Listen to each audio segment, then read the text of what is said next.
A Constituição assim estabelece: os tratados e convenções internacionais sobre direitos humanos, que forem aprovados em cada casa do Congresso Nacional, em 2 turnos por 3/5 dos votos dos respectivos membros, serão equivalentes às emendas constitucionais. Diante disso, podemos concluir que os tratados de direitos humanos, também conhecidos como convenções internacionais de direitos humanos, podem ter 2 hierarquias diferentes. Cada tratado de direitos humanos, a depender de sua forma de aprovação, poderá ter ou o status de emenda constitucional ou o status de norma supralegal. Vamos compreender.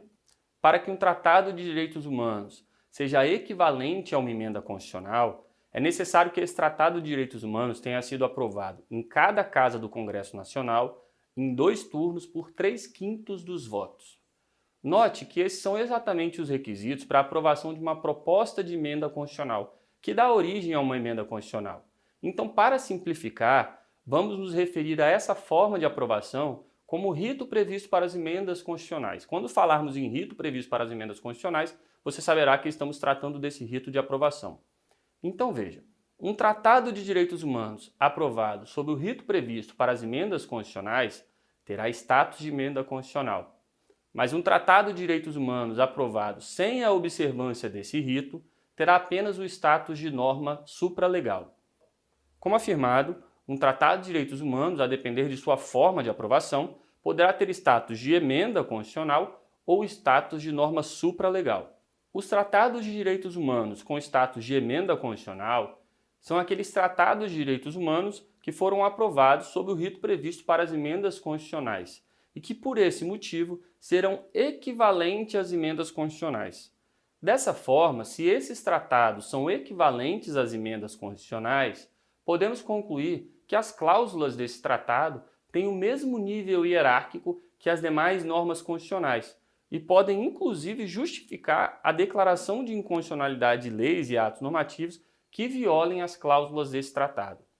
Para exemplificar, a Convenção sobre os Direitos das Pessoas com Deficiência e a Convenção Internacional dos Direitos das Pessoas com Deficiência são tratados de direitos humanos que são equivalentes às emendas constitucionais, ou seja, são tratados de direitos humanos que foram aprovados com esse rito previsto para as emendas constitucionais e, por isso, são equivalentes às emendas constitucionais. Então, se uma norma violar os termos de um desses 2 tratados, teremos uma norma que poderá ser objeto de controle de constitucionalidade e, ao final, ser declarada inconstitucional, não por violar uma norma prevista no texto da Constituição, mas sim por violar um desses tratados. Há também tratados de direitos humanos com status de norma supralegal, que são os tratados de direitos humanos em geral, ou seja, aqueles que não foram aprovados com esse rito complicado, que é o rito previsto para as emendas constitucionais. Esses tratados são aqueles que não têm status de emenda constitucional, mas têm status supralegal.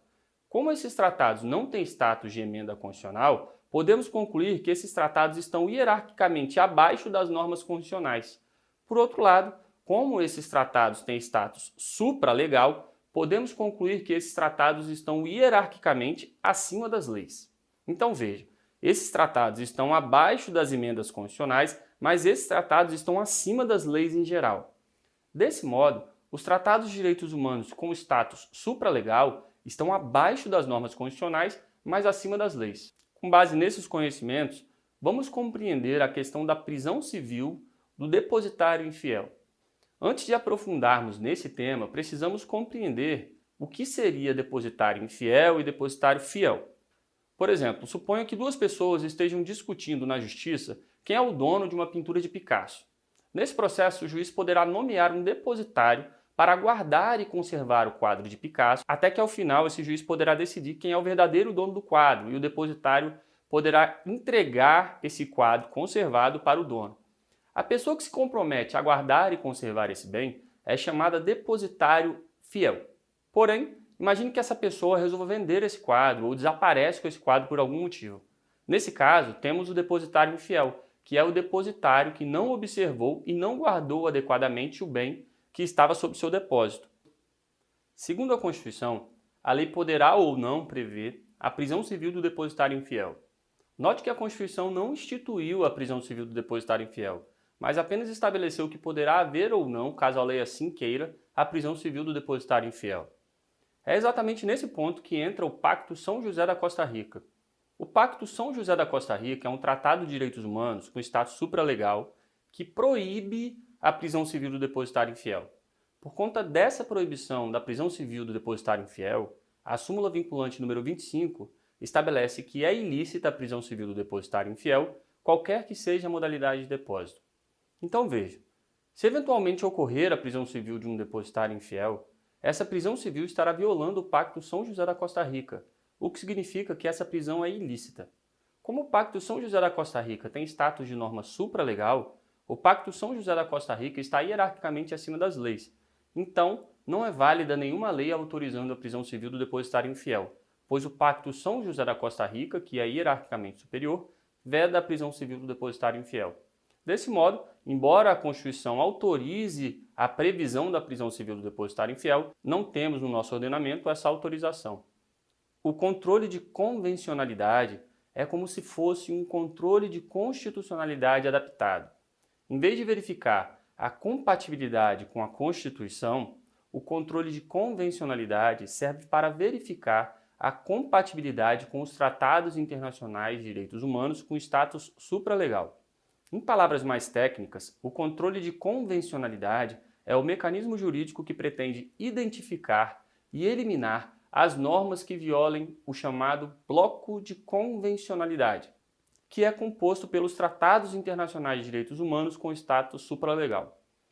Bloco de convencionalidade é o nome que usamos para nos referirmos ao conjunto de normas previstas em tratados internacionais de direitos humanos com status supralegal, ou seja, é a reunião de normas que, embora estejam abaixo das normas constitucionais, estão acima das leis, pois são normas com status supralegal.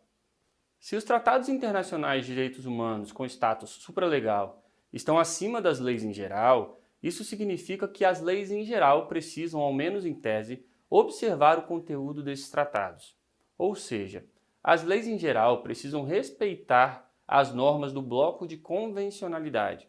É exatamente aí que se insere o controle de convencionalidade. Note que existe uma certa semelhança entre controle de convencionalidade e controle de constitucionalidade, pois ambos são mecanismos de verificação da compatibilidade de normas com um paradigma superior. Ocorre que a diferença entre esses mecanismos está exatamente na natureza desse paradigma superior. No controle de convencionalidade, verificamos a compatibilidade das normas em relação ao chamado bloco de convencionalidade. E o bloco de convencionalidade é composto pelos tratados internacionais de direitos humanos que tenham o status supralegal. Por outro lado, no controle de constitucionalidade, verificamos a compatibilidade das normas em relação ao bloco de constitucionalidade. Então veja, a depender de sua hierarquia, um tratado de direitos humanos poderá fazer parte do bloco de constitucionalidade ou do bloco de convencionalidade, e assim ser utilizado como parâmetro para o controle de convencionalidade ou controle de constitucionalidade. O fator de diferenciação aqui está na hierarquia desse tratado de direitos humanos. Se estivermos analisando a compatibilidade de uma norma com um tratado internacional de direitos humanos com status de emenda constitucional, estaremos falando do controle de constitucionalidade. Isso porque esse tratado de direitos humanos faz parte do bloco de constitucionalidade.